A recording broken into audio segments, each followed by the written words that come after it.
Hello everybody, welcome to Samarth Bharat YouTube channel. ಹಾಗೂ ಇವತ್ತಿನ session ಅಲ್ಲಿ we are going to discuss some of the important theories of sociology. So ಸಮಾಜಶಾಸ್ತ್ರ ಅಂತ ಹೇಳಿದ್ರೆ ನಿಮ್ಗೆಲ್ಲರಿಗೂ ಗೊತ್ತಿದೆ, ಇದು UPSC ಪರೀಕ್ಷೆಗಳಲ್ಲಿ ತುಂಬಾನೇ ಪ್ರಮುಖ ಪಾತ್ರ ಅಥವಾ ತುಂಬಾನೇ ಡಿಸೈಡಿಂಗ್ ಫ್ಯಾಕ್ಟರ್ ಆಗುವಂತ ಒಂದು ಆಪ್ಷನಲ್ ಸಬ್ಜೆಕ್ಟ್. ಸೊ ಹಾಗಾಗಿ ಈ ಆಪ್ಷನಲ್ ಸಬ್ಜೆಕ್ಟ್ ನ ಬಗ್ಗೆ ಹೆಚ್ಚುವರಿಯಾಗಿ ತಿಳ್ಕೊಳ್ಳುವಂತ ಪ್ರಯತ್ನದ ಮೂಲಕ ನಮ್ಮ ವಿದ್ಯಾರ್ಥಿಗಳಿಗೆ ಸುಲಭ ಸಾಧ್ಯ ಆಗ್ಲಿ ಅಂತ ಹೇಳುವಂತ ದೃಷ್ಟಿಯಿಂದ ಈ ಒಂದು ಸಮಾಜಶಾಸ್ತ್ರೀಯ ಸಿದ್ಧಾಂತಗಳ ಬಗ್ಗೆ ಒಂದು ವಿಶೇಷವಾಗಿರುವಂತಹ ಒಂದು ಸೆಷನ್ಗಳನ್ನು ನಾವು ಮಾಡಲಿಕ್ಕಿದ್ದೇವೆ. ಸೊ ಹಾಗಿದ್ರೆ ಇವತ್ತಿನ ಸೆಷನ್ ಅಲ್ಲಿ ನೋಡಿ, ಮತ್ತೆ ಸ್ಟೂಡೆಂಟ್ಸ್ ಗಳಿಗೆ ಹೆಚ್ಚಾಗಿ ಈ ಥಿಯರೀಸ್ ಅಂತ ಹೇಳುವಾಗ ತುಂಬಾನೇ ಅವರು ಒಂಥರ ಅದು ಡ್ರೈ ಸಬ್ಜೆಕ್ಟ್ ಅಥವಾ ಡ್ರೈ ಟಾಪಿಕ್ ಅಂತ ಅನ್ಕೊಂಡ್ಬಿಡ್ತಾರೆ. ಥಿಯರೀಸ್ಗಳಲ್ಲಿ ಬಹಳಷ್ಟು ವಿಷಯಗಳು ನಮ್ಮ ಜೀವನಕ್ಕೂ ಕೂಡ ಅದನ್ನು ಇಂಪ್ಲೈ ಮಾಡುವ ಅಥವಾ ಅದನ್ನು ಅಳವಡಿಸಿಕೊಳ್ಳುವಂತಹ ಬಹಳಷ್ಟು ವಿಷಯಗಳಿರ್ತದೆ. ನಮ್ಮ ಜೀವನಕ್ಕಲ್ಲದಿದ್ರೂ ಕೂಡ ಸಮಾಜಕ್ಕೆ ಅಳವಡಿಸುವಂತಹ ಬಹಳಷ್ಟು ವಿಷಯಗಳು ಅದರಲ್ಲಿ ಅಡಕವಾಗಿರ್ತದೆ. ಹಾಗಿದ್ರೆ ಒಂದು ಸ್ಪರ್ಧಾತ್ಮಕ ಪರೀಕ್ಷೆಗಳಿಗೆ ತಯಾರಾಗುವಂತ ವಿದ್ಯಾರ್ಥಿ ಈ ಸಿದ್ಧಾಂತಗಳನ್ನು ಯಾವ ರೀತಿಯಾಗಿ ಒಳ್ಳೆ ರೀತಿಯಾಗಿ ಅರ್ಥೈಸಿಕೊಳ್ಳಲಿಕ್ಕೆ ಸಾಧ್ಯ? ಮೊದಲನೇದಾಗಿ ಆ ಸಿದ್ಧಾಂತವನ್ನು ಪ್ರತಿಪಾದಿಸಿದಂತಹ ಒಂದು ಸಮಾಜಶಾಸ್ತ್ರಜ್ಞರ ಬಗ್ಗೆ ತಿಳ್ಕೊಳ್ಳುವಂಥದ್ದು, ಅವರ ವ್ಯಕ್ತಿ ಪರಿಚಯ ಇರಬಹುದು, ಅವರ ಸಾಧನೆ ಕೊಡುಗೆಗಳು, ಇದರ ಬಗ್ಗೆ ತಿಳ್ಕೊಳ್ಳೋದು ಕೂಡ ಅಷ್ಟೇನೆ ಇಂಪಾರ್ಟೆಂಟ್.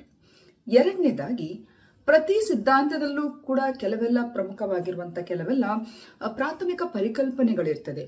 ಸೊ ಆ ಕಾನ್ಸೆಪ್ಟ್ಗಳನ್ನು ನಾವು ಸರಿಯಾದ ರೀತಿಯಲ್ಲಿ ಅರ್ಥ ಮಾಡ್ಕೊಳ್ಬೇಕು. ಅದನ್ನು ಅರ್ಥ ಮಾಡಿಕೊಂಡ ನಂತರ ಆ ಥಿಯರಿ ಅಥವಾ ಸಿದ್ಧಾಂತದ ಕೆಲವೆಲ್ಲ ಒಂದು ರೀತಿಯ ಲಕ್ಷಣಗಳನ್ನು ನಾವು ಗ್ರಹಿಸ್ತಾ ಕೊನೆಯದಾಗಿ ಅದರ ಇಂಪ್ಲಿಕೇಶನ್ಸ್ಗಳು ಅದನ್ನು ಕೂಡ ಅರ್ಥ ಮಾಡಿಕೊಂಡಾಗ it will be simpler to understand, ಅಂದ್ರೆ ಸಿಂಪ್ಲರ್ ಆಗಿ ಅದನ್ನು ನಾವು ಕಾಂಪ್ರಿಹೆಂಡ್ ಮಾಡಲಿಕ್ಕೆ ನಮಗೆ ಸಾಧ್ಯ ಆಗುತ್ತೆ. ಹಾಗಿದ್ರೆ ಇವತ್ತಿನ ಸೆಷನ್ ಅಲ್ಲಿ ನಾವು ಯಾವ ಅಂತಹ ಸಿದ್ಧಾಂತವನ್ನು ನಾವು ತೆಗೆದುಕೊಂಡಿದ್ದೇವೆ? We are going to discuss about labelling theory. Labelling theory ಅಂತ ಹೇಳಿದ್ರೆ ಒಂದು ಹೆಸರಿಡುವಂತಹ ಒಂದು ಪ್ರಕ್ರಿಯೆಗೆ ಸಂಬಂಧಿಸಿದ ಸಿದ್ಧಾಂತ. ಈಗ ಹೆಸರಿಡುವುದು ಅಂತ ಹೇಳಿದ್ರೆ ಹೆಚ್ಚಿನವರು ತಿಳ್ಕೊಂಡ್ಬಿಡ್ತಾರೆ, ಮಕ್ಕಳಿಗೆ ನಾಮಕರಣ ಮಾಡೋದು ಅಥವಾ ಇನ್ನೇನಾದ್ರು ಅಂತ ಹೇಳಿಬಿಟ್ಟು. ಹಾಗಲ್ಲ. ಬದಲಾಗಿ ಸಮಾಜದಲ್ಲಿ ಕೆಲವೊಮ್ಮೆ ನಾವೇನ್ ಮಾಡ್ತೇವೆ ಅಂತ ಹೇಳಿದ್ರೆ, ಗೊತ್ತಿದ್ದು ಗೊತ್ತಿಲ್ಲದೆಯೋ ಕೆಲವು ಸಲ ಆಗುವಂತ ಯಾರೂ ಕೂಡ 100% ಪರಿಪೂರ್ಣವಾಗಿರುವಂತ ವ್ಯಕ್ತಿತ್ವವನ್ನು ಹೊಂದಿರುವುದಿಲ್ಲ. ಹೌದಲ್ವಾ? ಆಯಾಯ ಸನ್ನಿವೇಶಕ್ಕೆ, ಆಯಾಯ ಒಂದು ರೀತಿಯ ಸಂದರ್ಭಕ್ಕೆ ಕೆಲವು ಸಲ ಒಳ್ಳೆ ವ್ಯಕ್ತಿಗಳು ಕೂಡ ಅಪವರ್ತಿ ಅಥವಾ ಸಮಾಜಕ್ಕೆ ವಿರುದ್ಧ ಆಗುವಂತ ಕೆಲವು ಕೆಲಸಗಳನ್ನೆಲ್ಲ ಮಾಡ್ಕೊಂಡು ಬಿಡ್ತಾರೆ. ಹೌದಾ ಅಲ್ವಾ? ಸೊ ಹಾಗಾಗಿ ಅಂತಹ ಅಚಾನಕ್ ಆಗಿರುವಂತಹ ಅಪವರ್ತಿ ಸ್ವಭಾವವನ್ನು ಒಬ್ಬ ವ್ಯಕ್ತಿ ಸಮಾಜದಲ್ಲಿ ಮಾಡಿಕೊಂಡಾಗ ಅವನಿಗೆ ಸಮಾಜ ಒಂದು ರೀತಿಯ ಲೇಬಲಿಂಗ್ ಅನ್ನು ಮಾಡ್ತದೆ. ಕಳ್ಳ, ಅತ್ಯಾಚಾರಿ, ವೇಶ್ಯೆ ಅಥವಾ ಅವ್ರು ಮಾಡುವಂತ ಒಂದು ಉದ್ಯೋಗ ಅಥವಾ ಅವ್ರು ಮಾಡುವಂತ ಕೆಲವೆಲ್ಲ ಒಂದು ರೀತಿಯ ಒಂದು ಅಪವರ್ತಿ ಕೆಲಸಗಳಿಂದಾಗಿ they will be labelled by the society. ಈ ಲೇಬಲಿಂಗ್ ಇಂದಾಗಿ ಏನಾಗುತ್ತೆ ಅದೇ ಈ ನಮ್ಮ ಲೇಬಲಿಂಗ್ ಥಿಯರಿ ಹೇಳ್ತದೆ. ಈ ರೀತಿ ಅವರು ಮಾಡುವಂತ ಅಪವರ್ತಿ ಚಟುವಟಿಕೆಗಳಿಗೆ ಯಾವಾಗ ನಾವು ಒಂದು ಅನ್ವರ್ಥ ರೀತಿಯ ಒಂದು ಹೆಸರನ್ನು ಅವರಿಗೆ ಸಮಾಜದಲ್ಲಿ ನಾವೆಲ್ಲರೂ ಕೂಡ ಅವರಿಗೆ ಒಂದು ಹಾಕೊಳ್ತೇವೋ ಆ ಪ್ರಕ್ರಿಯೆಯಿಂದಾಗಿ ಏನಾಗುತ್ತೆ ಅವರ ಜೀವನ. ಇದನ್ನು ನಾನು ಬಹುತೇಕ ಹದಿಹರೆಯದ ಮಕ್ಕಳ ಅಥವಾ ಸಣ್ಣ ಮಕ್ಕಳ ವಿಚಾರದಲ್ಲಿ ಇದನ್ನು ನಾವು ತುಂಬಾನೇ ನಾಜೂಕಾಗಿ ಇದನ್ನು ನಾವು ಪರಿಗಣಿಸಬೇಕಾಗುತ್ತೆ. ಕೆಲವೊಮ್ಮೆ ಏನೂ ಅಪರಾಧ ಮಾಡದಂತಹ ಮಕ್ಕಳು ಕೂಡ ತನ್ನ ಹಿನ್ನೆಲೆ ಅಥವಾ ತನ್ನ ಹೆತ್ತವರು ಮಾಡಿದಂಥ ಕೆಲವೆಲ್ಲ ಒಂದು ರೀತಿಯ ಪ್ರಕ್ರಿಯೆಗಳಿಂದಾಗಿ ಅಥವಾ ಅಪವರ್ತಿ ಚಟುವಟಿಕೆಗಳಿಂದಾಗಿ ಜೀವನದಲ್ಲಿ ಕೆಲವೆಲ್ಲ ದುಶ್ಚಟಗಳಿಗೆ ಬಲಿಯಾಗುವಂತಹ ಒಂದು ಪ್ರಕ್ರಿಯೆಗಳನ್ನು ನಾವು ಕಾಣಬಹುದು. ಉದಾಹರಣೆ ನೋಡಿ, ಕಳ್ಳತನ ಮಾಡಿ ಸೆರೆವಾಸವನ್ನು ಅನುಭವಿಸುತ್ತಿರುವಂತಹ ಒಬ್ಬ ಮನುಷ್ಯನ ಮಗನಿಗೆ ಹೆಚ್ಚಾಗಿ ನಾವು ಕಳ್ಳನ ಮಗ ಅಂತ ಹೇಳ್ತೇವೆ. ಹೌದಾ ಅಲ್ವಾ? ಸೊ ಕೆಲವೊಮ್ಮೆ ಈ ರೀತಿ ಲೇಬಲ್ ಮಾಡಿದಾಗ ಏನಾಗುತ್ತೆ ಅಂತ ಹೇಳಿದ್ರೆ, ಆ ವ್ಯಕ್ತಿಯನ್ನು ಅಪವರ್ತಿ ಕೃತ್ಯ ಮಾಡಿದಂತ ವ್ಯಕ್ತಿಯು ಅಥವಾ ಅವನಿಗೆ ಸಂಬಂಧಿಸಿದ ವ್ಯಕ್ತಿಯು ಕೆಲವೊಮ್ಮೆ ಅಪರಾಧ ಜಗತ್ತಿಗೆ ತಳ್ಳಲ್ಪಡ್ತಾರೆ. ಸೊ ಈ ಬಗ್ಗೆ ಹೆಚ್ಚುವರಿಯಾಗಿ ಈ ಲೇಬಲಿಂಗ್ ಥಿಯರಿಯನ್ನು ತುಂಬಾನೇ ಸಮರ್ಪಕವಾಗಿ, ತುಂಬಾನೇ ಸಲೀಸಾಗಿ ಹಾಗೂ ಸರಳವಾಗಿ ಅರ್ಥ ಮಾಡಿಕೊಳ್ಳುವಂತ ಪ್ರಯತ್ನ ಇದನ್ನು ಮಾಡುವ. Okay, so hello everybody, let us now try to understand labeling theory. So as I told you earlier, sociological theory can be understood in simple steps. One is, you have to identify who has propounded this theory. You have to understand the key concepts of the theory, its implications and takeaways.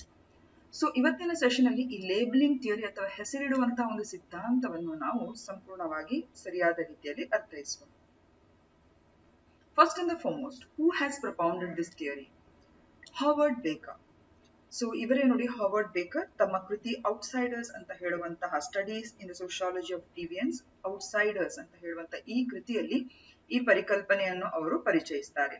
So basically, he's an American sociologist who is one of the key figures behind the development of labeling theory. He was born in 1928, and he is best known for his work on deviance and his influential book Outsiders, which was published in the year 1963. And in Outsiders, Baker argued that deviance is not inherent in any act, but is instead the result of society's reaction to the act. So Harvard baker ಅಂತ ಹೇಳುವಂತ ಅಮೆರಿಕದ ಪ್ರಖ್ಯಾತ ಸಮಾಜಶಾಸ್ತ್ರಜ್ಞರು ಈ ಹೆಸರಿಡುವಂತ ಸಿದ್ಧಾಂತ ಅಥವಾ labelling ಸಿದ್ಧಾಂತದ ಒಂದು ಪ್ರತಿಪಾದಕರು. 1928ರಲ್ಲಿ ಅವರು ಅಮೆರಿಕದಲ್ಲಿ ಜನಿಸ್ತಾರೆ ಹಾಗೂ ಅವರು ತಮ್ಮ ಹೆಸರಾಂತ ಫೇಮಸ್ ಪುಸ್ತಕವಾಗಿರುವಂತ ಔಟ್ಸೈಡರ್ಸ್ ಅಂತ ಹೇಳುವಂತ 1963ರಲ್ಲಿ ಬರೆದಂತಹ ಪುಸ್ತಕದಲ್ಲಿ ಈ ಡಿವಿಯನ್ಸ್ ಮತ್ತು ಲೇಬಲಿಂಗ್ ಥಿಯರಿ, ಡಿವಿಯನ್ಸ್ ಅಂತ ಹೇಳಿದ್ರೆ ಅಪವರ್ತಿ ಸ್ವಭಾವ, ಓಕೆ, ಪ್ರತಿಯೊಬ್ಬ ವ್ಯಕ್ತಿಯಲ್ಲಿ ಅನುವರ್ತಿ ಸ್ವಭಾವ, ಅಪವರ್ತಿ ಸ್ವಭಾವ ಅಂತ ಇರ್ತದೆ. Person when he is in society, he will be both a conformist and a deviant at times. He cannot be 100% conformist, 100% deviant. Conformist ಅಂತ ಹೇಳಿದ್ರೆ ಅನುವರ್ತಿ, ಸಮಾಜದ ನಿಯಮಗಳಿಗೆ ಅನುಸಾರವಾಗಿ ನಡೆಯುವಂಥದ್ದು. ಅಪವರ್ತಿ ಅಂತ ಹೇಳಿದ್ರೆ ಡಿವಿಯಂಟ್, ಸಮಾಜದ ನಿಯಮಗಳಿಗೆ ವಿರುದ್ಧವಾಗಿ ನಡೆಯುವಂಥದ್ದು. ಓಕೆ, ಸೊ ಈ ಅಪವರ್ತಿ ಅಥವಾ ಡಿವಿಯಂಟ್ ಬಿಹೇವಿಯರ್ ನ ಬಗ್ಗೆ ಔಟ್ಸೈಡರ್ಸ್ ಅಂತ ಹೇಳುವಂತ ಈ ಕೃತಿಯಲ್ಲಿ ಈ ನಮ್ಮ ಹಾರ್ವರ್ಡ್ ಎಸ್ ಬೇಕರ್ ಅವರು ತುಂಬಾನೇ ಅರ್ಥಪೂರ್ಣವಾಗಿ ವಿವರಿಸಿದ್ದಾರೆ. And in the same book he comes out with this famous labelling theory. ಹಾಗೂ ಅಲ್ಲಿ ಅವರು ಮೆನ್ಷನ್ ಮಾಡ್ತಾರೆ, ಅಪವರ್ತಿ ಸ್ವಭಾವ ಅಂತ ಹೇಳಿದ್ರೆ ಅದು ಯಾವುದೇ ಕ್ರಿಯೆಯಲ್ಲಿ ಅಡಕವಾಗಿಲ್ಲ, ಬದಲಾಗಿ ಆ ಕ್ರಿಯೆಯನ್ನು ಸಮಾಜ ಯಾವ ರೀತಿಯಾಗಿ ನೋಡ್ಕೊಳ್ತದೆ ಆಗ ಅದು ಅಪವರ್ತಿ ಅನಿಸ್ತದೆ ಅಂತ ಹೇಳಿಬಿಟ್ಟು ಹಾರ್ವರ್ಡ್ ಬೇಕರ್ ಅಲ್ಲಿ ಪ್ರತಿಪಾದಿಸ್ತಾರೆ. ಈಗ ಕೆಲವೆಲ್ಲ ಪ್ರಮುಖವಾಗಿರುವಂತಹ ಕಾನ್ಸೆಪ್ಟ್ ಗಳನ್ನು ನಾವು ತಿಳ್ಕೊಳ್ಳೋಣ. ಯಾವಾಗ ಈ ಕೀ ಕಾನ್ಸೆಪ್ಟ್ಸ್ಗಳು, ಯಾವುದೇ ಸಿದ್ಧಾಂತದ ಪ್ರೈಮರಿ ಅಥವಾ ಪ್ರಾಥಮಿಕ ಅಂಶ ಅಥವಾ ಪರಿಕಲ್ಪನೆಗಳನ್ನು ನಾವು ಅರ್ಥೈಸಿಕೊಂಡ್ರೆ ಆ ಇಡೀ ಸಿದ್ಧಾಂತವನ್ನು ನಾವು ಸರಿಯಾದ ರೀತಿಯಲ್ಲಿ ನಿಭಾಯಿಸುವುದು ತುಂಬಾನೇ ಸುಲಭ ಸಾಧ್ಯ ಆಗುತ್ತೆ. ಸೊ ಲೇಬಲಿಂಗ್ ಥಿಯರಿ ಅಂತ ಹೇಳಿದ್ರೆ ಇಲ್ಲಿ ಪ್ರಮುಖವಾಗಿ 5 ಅಂಶಗಳು ಬರುತ್ತೆ. ಒಂದು ಪ್ರೈಮರಿ ಡಿವಿಯನ್ಸ್, ಪ್ರಾಥಮಿಕ ಅಪವರ್ತನೆ ಅಂತ ಹೇಳುವಂಥದ್ದು. ಓಕೆ, ಹಾಗೆ ಇನ್ನೊಂದು ಲೇಬಲಿಂಗ್, ಲೇಬಲಿಂಗ್ ಅಂತ ಹೇಳಿದ್ರೆ ಹೆಸರಿಡುವಂಥದ್ದು. ಇನ್ನೊಂದು ಸೋಷಿಯಲ್ ರಿಯಾಕ್ಷನ್, ಹೆಸರಿಟ್ಟ ನಂತರ ಸಮಾಜ ಯಾವ ರೀತಿಯಾಗಿ ಅದಕ್ಕೆ ಪ್ರತಿಕ್ರಿಯಿಸ್ತದೆ. ಇಂಟರ್ನಲೈಸೇಷನ್ ಅಂತ ಹೇಳಿದ್ರೆ ಅಂತರಂಗೀಕರಣ ಮಾಡ್ಕೊಳ್ಳುವಂಥದ್ದು. ಸಮಾಜ ಏನು ಒಬ್ಬ ವ್ಯಕ್ತಿಗೆ ಹೆಸರಿಡ್ತದೆ ಅದನ್ನು ಅವನು ಒಪ್ಪಿಕೊಂಡು ಅದನ್ನು ಅಂತರಂಗೀಕರಣ ಮಾಡ್ಕೊಳ್ಳುವಂಥದ್ದು. ಇನ್ನೊಂದು ಸೆಕೆಂಡರಿ ಡಿವಿಯನ್ಸ್, ಮಾಧ್ಯಮಿಕ ಅಪವರ್ತನೆ ಅಂತ ಹೇಳುವಂಥದ್ದು. ಸೊ ಇದನ್ನೆಲ್ಲ ನಾವು ಅರ್ಥೈಸಿಕೊಳ್ಳುವಾಗ ಈ ಲೇಬಲಿಂಗ್ ಥಿಯರಿಯ ಎಂಟೈರ್ ಕಾನ್ಸೆಪ್ಟ್ ಅಥವಾ ಥಿಯರಿ ನಮಗೆ ಈಸಿಯಾಗಿ ಗೊತ್ತಾಗುತ್ತೆ. ಓಕೆ, ಪ್ರೈಮರಿ ಡಿವಿಯನ್ಸ್ ಅನ್ನ ಈಗ ಫಸ್ಟ್ ಅರ್ಥ ಮಾಡ್ಕೊಳ್ಳುವ. ಪ್ರಾಥಮಿಕ ಅಪವರ್ತನೆ, ಅಪವರ್ತನೆ ಅಂತ ಹೇಳಿದ್ರೆ ಆಗ್ಲೇ ಹೇಳಿದ್ದೇನೆ, ಯಾವಾಗ ಸಮಾಜದ ನಿಯಮಗಳಿಗೆ ವಿರುದ್ಧವಾಗಿ ನಮ್ಮ ನಡತೆ ಇರ್ತದೆ. ಅರ್ಥ ಆಯ್ತಲ್ಲ? ಫಾರ್ ಎಕ್ಸಾಂಪಲ್, ಹೆಲ್ಮೆಟ್ ಹಾಕದೆ ತಪ್ಪದೆ ನಾವು ಕಾನೂನನ್ನು ಇದು ಮಾಡುದು, ಅದು ಕೂಡ ಒಂದು ಡಿವಿಯನ್ಸೇ. ಸುಮ್ಮನೆ ತಂದೆಯ ಕಿಸೆಯಿಂದ ಕಳ್ಳತನ ಮಾಡ್ಕೊಳ್ಳುವಂಥದ್ದು. See these are all examples for primary deviance. So this refers to the initial act of rule breaking. Primary deviance ಅಂತ ಹೇಳಿದ್ರೆ ಯಾವಾಗ ಪ್ರಪ್ರಥಮ ಬಾರಿಗೆ ಯಾವುದೇ ಸಮಾಜದ ನಿಯಮಗಳಿಗೆ ವಿರುದ್ಧವಾಗಿ ನಾವು ನಡ್ಕೊಳ್ತೇವೆ ನೋಡಿ, ಆವಾಗ ಅದನ್ನು ಪ್ರೈಮರಿ ಡಿವಿಯನ್ಸ್ ಅಂತ ಹೇಳುವಂಥದ್ದು. ಇಟ್ ಕ್ಯಾನ್ ಬಿ ಮೆನಿ, ಏನೇ ಆಗ್ಬೋದು.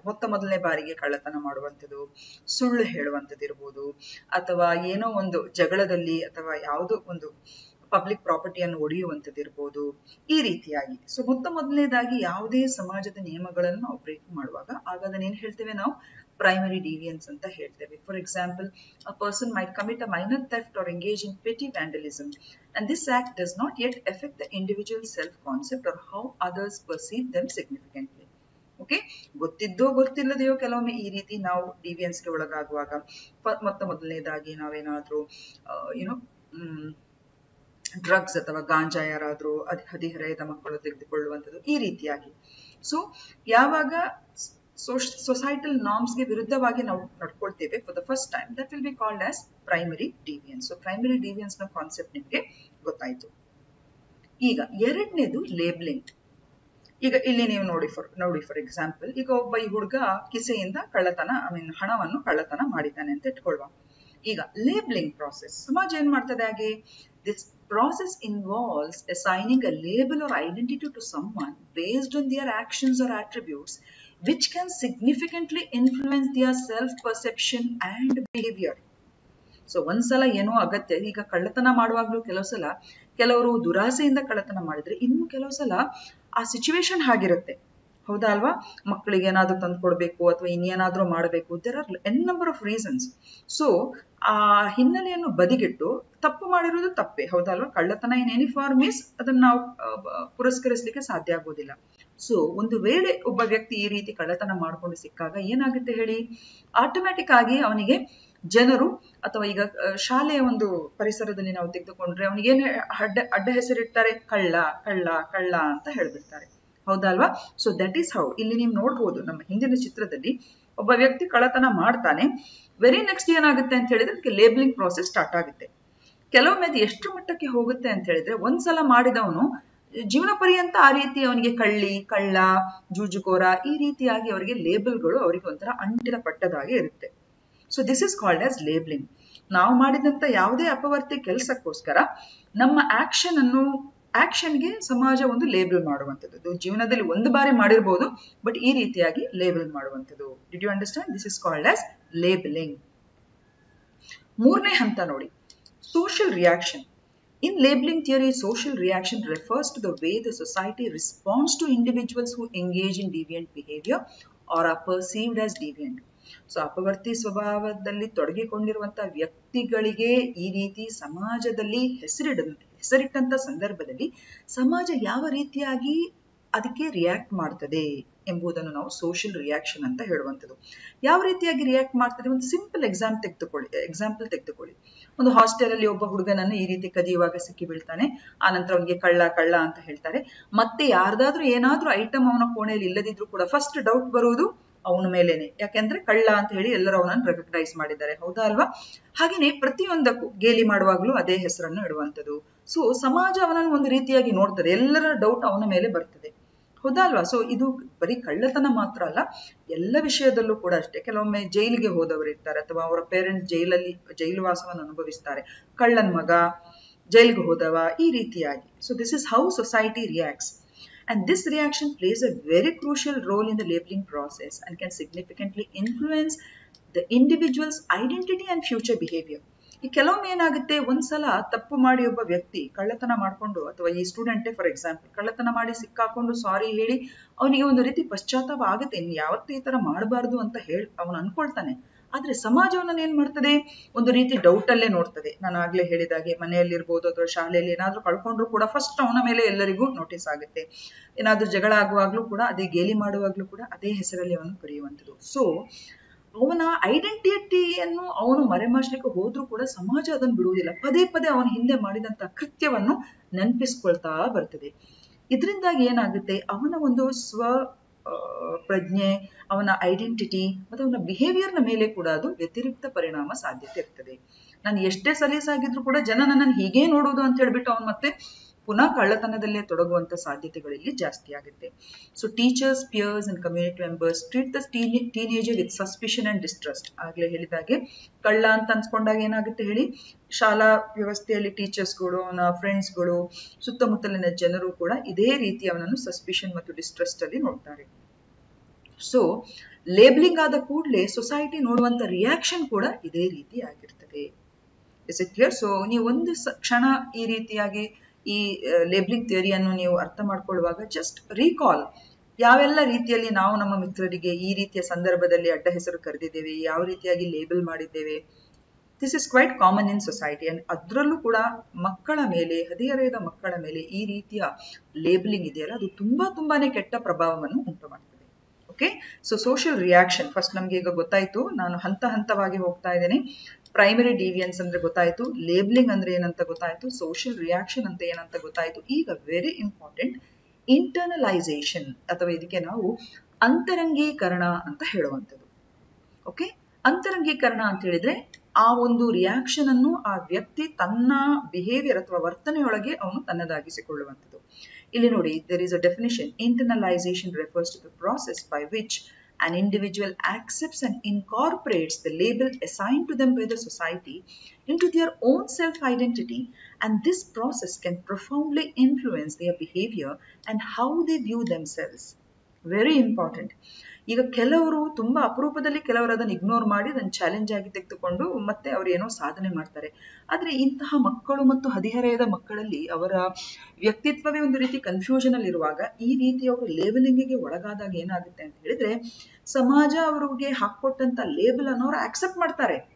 ಹೌದು, ಕಳ್ಳನ್ ಮಗ ನಾನು, ಹಾಗಾಗಿ ನಾನು ಕಳ್ಳತನದಲ್ಲಿ ತೊಡಗ್ತೇನೆ, ಜನ ನನ್ನನ್ನು ಬಿಡ್ತಾ ಇಲ್ಲ, ನನ್ನನ್ನು ಕಳ್ಳನ ಮಗನಾಗಿಯೇ ನೋಡ್ಕೊಳ್ತಾ ಇದ್ದಾರೆ, ಸೊ ಅವನು ಕೂಡ ಕಳ್ಳತನದಲ್ಲಿ ತೊಡಗುವಂತ ಎಲ್ಲ ಸಾಧ್ಯತೆಗಳು ಇರ್ತದೆ. ಸೊ ಹಾಗಾಗಿ ಇದವರ ಬಿಹೇವಿಯರ್ನ ಮೇಲೆ, ಅವರ ವ್ಯಕ್ತಿತ್ವವನ್ನು ಅವರು ನೋಡ್ಕೊಳ್ಳೋ ರೀತಿಯಲ್ಲೂ ಕೂಡ ತುಂಬಾನೇ ಪ್ರಭಾವ ಬೀರ್ತದೆ. So they will start internalising the label that is given to them by the society. ಇಲ್ಲಿ ನೀವು ನೋಡ್ಬೋದು ನೋಡಿ, ಹೇಗೆ ಪ್ರೈಮರಿ ಡಿವಿಯನ್ಸ್ ಅಲ್ಲಿ ಹೇಗೆ ಒಬ್ಬ ಸ್ಟೂಡೆಂಟ್ ಸಿಕ್ಕಿ ಹಾಕೊಳ್ತಾನೆ, ಆ ನಂತರ ಅದೇ ಆಧಾರದ ಮೇಲೆ ಅವನನ್ನು ಲೇಬಲ್ ಮಾಡ್ತಾರೆ ಕಳ್ಳ ಅಂತ ಹೇಳಿಬಿಟ್ಟು.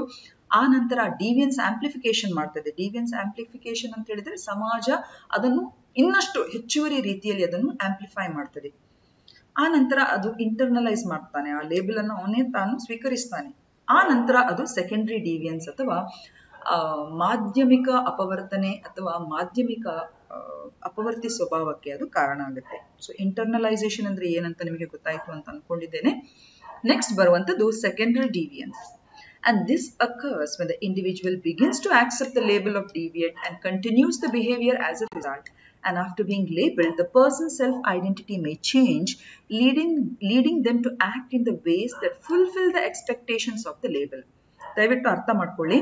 ಸೆಕೆಂಡರಿ ಡಿವಿಯನ್ಸ್ ಅಂತ ಹೇಳಿದ್ರೆ ಯಾವಾಗ ಸಮಾಜ ಅವನು ಮಾಡಿದಂತ ಒಂದು ದುಷ್ಕೃತ್ಯಕ್ಕೆ ಈ ರೀತಿಯಾಗಿ ಒಂದು ಬೇರೆ ಬೇರೆ ಹೆಸರನ್ನಿಟ್ಟುಕೊಂಡು ಅವನನ್ನು ಕರೀತದೆ, ಹಾಗೂ ಯಾವಾಗ ಸಮಾಜ ಅದನ್ನು ಅವನ ಮೇಲೆ ಹೇರ್ತದೆ, ಯಾವಾಗ ಆ ಒಂದು ಲೇಬಲ್ ಅನ್ನು ಅವನು ತನ್ನೊಳಗೆ ಅಂತರಂಗೀಕರಣ ಮಾಡ್ಕೊಳ್ತಾನೆ, ಆಗ ಅದು ಅವನ ಸೆಲ್ಫ್ ಐಡೆಂಟಿಟಿ ಮೇಲೆ ಕೂಡ ಪ್ರಭಾವ ಬೀರ್ತದೆ. ಇದರಿಂದಾಗಿ ಏನಾಗುತ್ತೆ ಅಂತ ಹೇಳಿದ್ರೆ, ಆ ಲೇಬಲ್ ಅನ್ನು ಯಾವಾಗ ಅವನು ಸ್ವೀಕಾರ ಮಾಡ್ತಾನೆ, ಅದು ಮುಂದೆ ಎರಡನೇ ಹಂತದ ಅಪವರ್ತನೆ ಸ್ವಭಾವಕ್ಕೆ, ದೊಡ್ಡ ರೀತಿಯ ಅವನು ಕಳ್ಳ ಅಥವಾ ರೌಡಿ ಅಥವಾ ಇನ್ನಿತರ ಕ್ರಿಮಿನಲ್ ಕೇಸಸ್ಗಳಲ್ಲಿ ಅವನು ಭಾಗವಾಗಬಹುದು. So this is the result of secondary deviance. Is it clear? ಈಗ ಇದು ಕಾನ್ಸೆಪ್ಟ್ ಆಫ್ ಪ್ರೈಮರಿ ಮತ್ತು ಸೆಕೆಂಡರಿ ಡಿವಿಯನ್ಸ್ ಇದೆಯಲ್ಲ, ಇದನ್ನು ಎಡ್ವಿನ್ ಎಂ ಲೆಮಾರ್ಟ್ ಇವರಿದ್ದಾರಲ್ಲ, ಅವರು ಇದನ್ನು ಇಂಟ್ರೊಡ್ಯೂಸ್ ಮಾಡ್ತಾರೆ. ಸೊ ಇಟ್ ವಾಸ್ ಯಾಕಂದ್ರೆ ಈ ಲೇಬಲಿಂಗ್ ಥಿಯರಿಯಲ್ಲಿ ಬೋತ್ ಈ ಎರಡು ಹೊವರ್ಡ್ ಬೇಕರ್ ಮತ್ತು ಎಡ್ವಿನ್ ಲೆಮಾರ್ಟ್ ಅವರು ತುಂಬಾನೇ ಒಟ್ಟಾಗಿ ಸೇರಿ ಕೆಲಸ ಮಾಡಿದ್ದಾರೆ. ಬಟ್ ಲೇಬಲಿಂಗ್ ಥಿಯರಿಯನ್ನು ಫಸ್ಟ್ ಪ್ರಪೌಂಡ್ ಮಾಡಿದವರು ಹೊವರ್ಡ್ ಬೇಕರ್, ಬಟ್ ಈ ಪ್ರೈಮರಿ ಮತ್ತು ಸೆಕೆಂಡರಿ ಡಿವಿಯನ್ಸ್ ಎಂಬ ಒಂದು ಕಾನ್ಸೆಪ್ಟ್ ನ ಒಂದು ಕ್ಲಾರಿಟಿ ಕೊಟ್ಟವರು Edward M Lemert. He is also an American sociologist. ಹಾಗೂ ಈ ಎರಡು ಪರಿಕಲ್ಪನೆಗಳನ್ನು ಅವರು ಸೋಷಿಯಲ್ ಪ್ಯಾಥಾಲಜಿ ಅಂತ ಹೇಳುವಂತ ತಮ್ಮ ಕೃತಿಯಲ್ಲಿ ಅವರದನ್ನು ಪರಿಚಯಿಸ್ತಾರೆ ಮೊದಲನೇ ಬಾರಿಗೆ. Okay, and when the labeling theory comes out, this particular concept also was, developed by Howard S. Baker. So ಇದನ್ನೆಲ್ಲ ನಾನು ಯಾಕೆ ಇಲ್ಲಿ ತುಂಬಾ ಕ್ಲಾರಿಟಿಯಿಂದ ಹೇಳ್ತಾ ಇದ್ದೀನಿ ಅಂತ ಹೇಳಿದ್ರೆ, UPSC ಎಕ್ಸಾಮ್ಸ್ ನ ಪ್ರಿಲಿಮ್ಸ್ ಎಕ್ಸಾಮ್ಸ್ಗೆ ಇದೆಲ್ಲ ಕೇಳುವಾಗ you should have the clarity of these concepts. ಈಗ implications of labeling theory.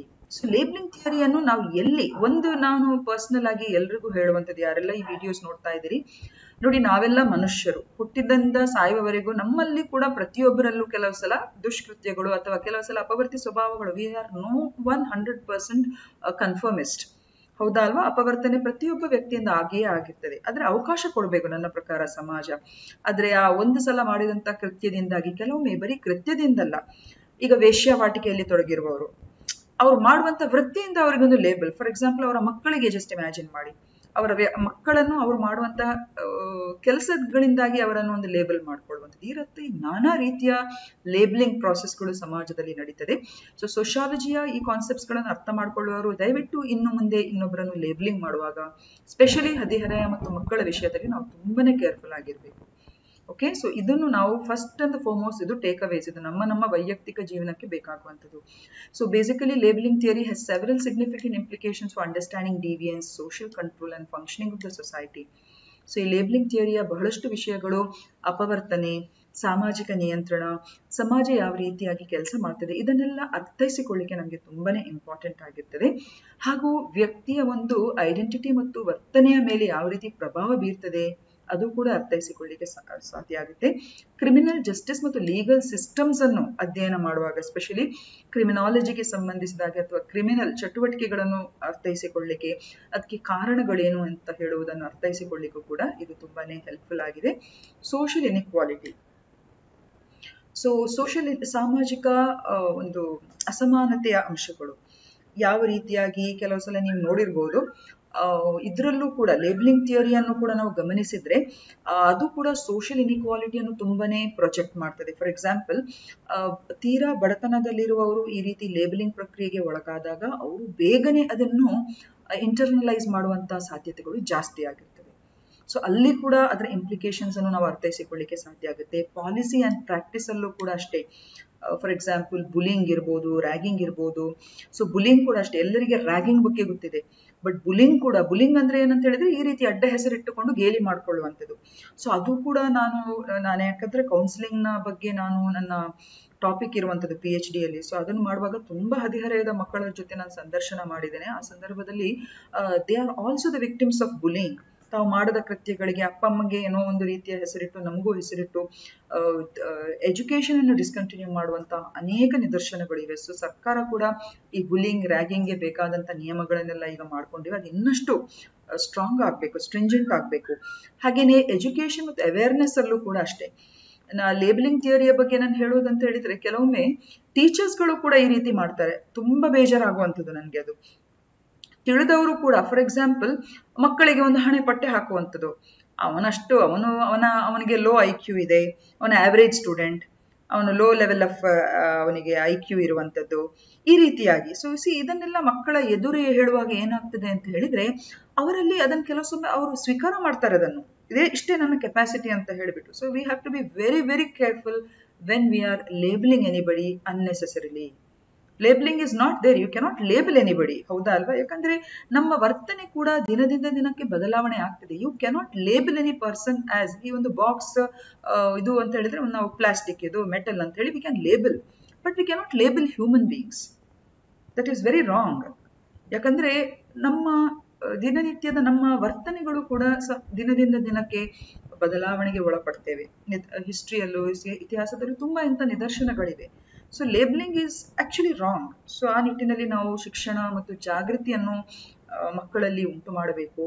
ಮತ್ತು ಸಪೋರ್ಟಿವ್ ಇಂಟರ್ವೆನ್ಷನ್ಸ್ ಅಂತ ಹೇಳಿದ್ರೆ ಲೇಬಲಿಂಗಿಗೆ ಸಂಬಂಧಿಸಿದಾಗಿ ಈ ರೀತಿಯಾಗಿ ಮಕ್ಕಳು ಅಥವಾ ಹದಿಹರೆಯದವರು ಡಿಪ್ರೆಷನ್ಗೆ ಒಳಗಾಗುವಂಥದ್ದು, ಈ ರೀತಿಯ ಕ್ರಿಮಿನಲ್ ಚಟುವಟಿಕೆಯಲ್ಲಿ ತೊಡಗುವಂಥದ್ದು, ಈ ರೀತಿ ಆಗುವಾಗ ಅದನ್ನು ಬಹು ಬೇಗನೆ ಪ್ರಾಥಮಿಕ ಹಂತದಲ್ಲೇ ಅದನ್ನು ಐಡೆಂಟಿಫೈ ಮಾಡಿ ಅವರಿಗೆ ಬೇಕಾದಂತಹ ಕೌನ್ಸಿಲಿಂಗ್ ಇರ್ಬೋದು, ಸಮಾಲೋಚನೆಯನ್ನು ಕೊಡುವಂತ ಪ್ರಯತ್ನಗಳನ್ನು ಖಂಡಿತ ನಾವು ಮಾಡಬೇಕಾಗುತ್ತೆ. ಸೊ ಇದನ್ನ ಸಿಂಪಲ್ ಆಗಿ ಪಾಯಿಂಟ್ಸ್ ಗಳ ಮೂಲಕ ಹೇಳಿರುವಂಥದ್ದು. ಇದನ್ನು ನೀವು ನಂತರ ಎಕ್ಸ್ಪಾಂಡ್ ಅಥವಾ ಉದಾಹರಣೆ ಸಮೇತ ನೀವು ಅದನ್ನು ಜಸ್ಟಿಫೈ ಮಾಡಬಹುದು. ಓಕೆ, ಈಗ ಈ ಒಂದು ಪುಟ್ಟ ಲೇಬಲಿಂಗ್ ಥಿಯರಿಗೆ ಬೇಸಿಸ್ ಆಗಿ ಕೆಲವೆಲ್ಲ ಪ್ರಶ್ನೆಗಳನ್ನು ನಾನು ಹಾಕೊಂಡಿದ್ದೇನೆ. ಇದೆಲ್ಲ ನಿಮಗೆ ನಿಮ್ಮ ನೆಟ್ ಸ್ಲೆಟ್ ಎಕ್ಸಾಮ್ ಸೋಶಿಯಾಲಜಿಗೆ ಹೆಲ್ಪ್ ಆಗ್ಬೋದು, ಮತ್ತು UPSC ಪ್ರಿಲಿಮ್ಸ್ಗಳಿಗೂ ಕೂಡ ಇದು ಹೆಲ್ಪ್ ಆಗ್ಬೋದು. So who is considered as a father of labelling theory ಅಂತ ಹೇಳಿದ್ರೆ it is definitely option B, that is Howard Becker. ಹಾಗೇನೆ labelling theory primarily focuses on which aspect of deviance? So ಇದನ್ನ ನಾವೆಲ್ಲ discuss ಮಾಡಿದ್ದೇವೆ. What is the answer? It is the social reaction to the act. So labelling theory ಮತ್ತು ಈ ವಿಚಲನ ನೋಡಿ, ಕೆಲವು ಸಲ ಇದನ್ನು ವಿಚಲನ ಅಂತ ಹೇಳ್ತಾರೆ, ಇದಕ್ಕೆ ಇನ್ನೊಂದು ಹೆಸರು ಅಪವರ್ತನೆ ಅಂತ ಹೇಳಿಬಿಟ್ಟು, ಎರಡೂ ಕೂಡ ಒಂದೇ, ಆಯ್ತಾ? ಸೊ ಡಿವಿಯನ್ಸ್ ನ ಲೇಬಲಿಂಗ್ ಥಿಯರಿ ಪ್ರಮುಖವಾಗಿ ಯಾವ ಅಪವರ್ತಿ ಸ್ವಭಾವ ಅಥವಾ ವಿಚಲನದ ಯಾವ ಅಂಶದ ಮೇಲೆ ಪ್ರಾಥಮಿಕವಾಗಿ ಕೇಂದ್ರೀಕರಿಸ್ತದೆ ಅಂತ ಹೇಳಿದ್ರೆ, ಕ್ರಿಯೆಗೆ ಯಾವ ರೀತಿಯಲ್ಲಿ ಸಮಾಜವು ಪ್ರತಿಕ್ರಿಯಿಸುತ್ತದೆ, the social reaction to the act. According to labelling theory, what can lead to secondary deviance? Secondary deviance ಅಂದ್ರೆ ಯಾವಾಗ ಹೇಳಿ? ಯಾವಾಗ ವ್ಯಕ್ತಿ ತಾನು ಸಮಾಜ ಕೊಟ್ಟಂತ ರಿಯಾಕ್ಷನ್ ಮತ್ತು ಲೇಬಲ್ಗಳಿಗೆ ಅನುಗುಣವಾಗಿ ಯಾವಾಗ ತನ್ನ ನಡತೆಯನ್ನು ಅವನು ಇನ್ನಷ್ಟು ಅಪವರ್ತನೆಗೆ ಅವನು ಮುಂದೆ ತೊಡಗ್ತಾನೆ, ಆಗ ಅದನ್ನು ನಾವು ಸೆಕೆಂಡರಿ ಡಿವಿಯನ್ಸ್ ಅಂತ ಹೇಳೋದು, ಹೌದಾ ಅಲ್ವಾ? ಸೊ ಡೆಫಿನೆಟ್ಲಿ ಸಮಾಜ ಕೊಡುವಂತ ಪ್ರತಿಕ್ರಿಯೆಗಳು ಮತ್ತು ಸಮಾಜ ಅವನಿಗೆ ಹಾಕುವಂತ ಲೇಬಲ್ಗಳ ಆಧಾರದ ಮೇಲೆ ಅವನು ಮುಂದೆ ಸೆಕೆಂಡರಿ ಡಿವಿಯನ್ಸ್ಗೆ ಹೋಗುವಂಥದ್ದು. What is a term for a situation where a person accepts a label and begins to act accordingly? ಯಾವಾಗ ಒಬ್ಬ ವ್ಯಕ್ತಿ ಸಮಾಜ ತನಗೆ ಕೊಟ್ಟಿರುವಂತ ಲೇಬಲ್ ಅನ್ನು ಅಂತರಂಗೀಕರಣ ಮಾಡಿಕೊಂಡು ನಾನು ಹೀಗೆ ಅಂತ ಹೇಳಿಬಿಟ್ಟು ಯಾವಾಗ ತನ್ನ ಒಂದು ಕ್ರಿಯೆಯನ್ನು ತೊಡಗ್ತಾನೆ, ಅದಕ್ಕೆ ಏನ್ ಹೇಳ್ತೇವೆ ಹೇಳಿ? It is called as secondary deviance. It is called as ದ್ವಿತೀಯ ವಿಚಲನ ಅಥವಾ ದ್ವಿತೀಯ ಅಪವರ್ತಿ ಸ್ವಭಾವ. ಅಥವಾ ದ್ವಿತೀಯ ಅಪವರ್ತನೆ ಅಂತ ಹೇಳುವಂಥದ್ದು. ವಿಚಲನ ಅಥವಾ ಅಪವರ್ತನೆ ಎರಡು ಕೂಡ ಒಂದೇ. Which term describes a process by which a deviant label becomes the dominant identifier for an individual, overshadowing all the other aspects of their identity? ಯಾವ ಪದವು ವ್ಯಕ್ತಿಯ ಗುರುತಿನ ಎಲ್ಲಾ ಇತರ ಅಂಶಗಳನ್ನು ಅತಿಕ್ರಮಿಸುವ ಮೂಲಕ ವಕ್ರವಾದ ಲೇಬಲ್ ಅಥವಾ ಈ ರೀತಿಯ ಡಿವಿಯಂಟ್ ಲೇಬಲ್ ಪ್ರಬಲವಾದ ಗುರುತಿಸುವಿಕೆಯ ಪ್ರಕ್ರಿಯೆಯನ್ನು ವಿವರಿಸುತ್ತದೆ? ಅದನ್ನು ನಾವು ರೋಲ್ ಎನ್ಗಲ್ಫ್ಮೆಂಟ್ ಅಂತ ಹೇಳುವಂಥದ್ದು, ಪಾತ್ರವನ್ನು ಆವರಿಸುವುದು. Please try to understand. ಯಾವಾಗ ಡಿವಿಯಂಟ್ ಅಂತ ಹೇಳುವಂತ ಆ ಲೇಬಲ್ ಅನ್ನು ಸಮಾಜ ನಮಗೆ ಕೊಡ್ತದೆ, ಅದನ್ನ ನಾವು ಒಪ್ಪಿಕೊಂಡು ಯಾವಾಗ ಅದರ ಪ್ರಕಾರ ನಾವು ಅನುಸರಿಸ್ತೇವೆ, ಆಗ ಏನ್ ಹೇಳ್ತೇವೆ ನಾವು, ಆ ರೋಲ್ ಅನ್ನು, ಆ ಪಾತ್ರವನ್ನು ಅದು ನಮ್ಮನ್ನು ಆವರಿಸಿಕೊಂಡಿದೆ. ಸೊ ಕಳ್ಳ ಕಳ್ಳ ಕಳ್ಳ ಅಂತ ಹೇಳಿಬಿಟ್ಟು ಕಳ್ಳನಾಗಿ ಆನಂತರ ನಮ್ಮ ಪಾತ್ರವನ್ನು ನಾವು ಸಮಾಜದಲ್ಲಿ ಆವರಿಸಿಕೊಂಡು ಅದನ್ನು ನಿಭಾಯಿಸುವುದು. So that is called as role engulfment. Okay students, so ಇದಿಷ್ಟು ಸಿಂಪಲ್ ಆಗಿರುವಂತಹ ಕೆಲವು ಕ್ವೆಶನ್ಸ್ ಗಳನ್ನು ಹಾಕಿದ್ದೇವೆ. ಸೊ ಥಿಯರೀಸ್ಗೆ ರಿಲೇಟೆಡ್ ಆಗಿರುವಂತ ಈ ಪ್ರಾಥಮಿಕ ಸೆಷನ್ ನಿಮ್ಗೆ ಹೇಗೆ ಅನಿಸಿತು ಅಂತ ಹೇಳಿ ಅಭಿಪ್ರಾಯವನ್ನು ಕೂಡ ತಿಳಿಸಿ, ಹಾಗೂ ಮುಂಬರುವ ದಿನಗಳಲ್ಲಿ ಯಾವ ಥಿಯರಿಯ ಬಗ್ಗೆ ನಿಮ್ಗೆ ಅತಿ ಹೆಚ್ಚಿನ ಮಾಹಿತಿ ಬೇಕಾಗ್ತದೆ ಅಂತ ಹೇಳಿ ಕೂಡ ತಿಳಿಸಿ. ಸೊ ಇಷ್ಟು ಹೇಳ್ತಾ ಇವತ್ತಿನ ಸೆಷನ್ ಅನ್ನು ನಾನು ಎಂಡ್ ಮಾಡ್ತೇನೆ. Thank you for watching and have a very nice day.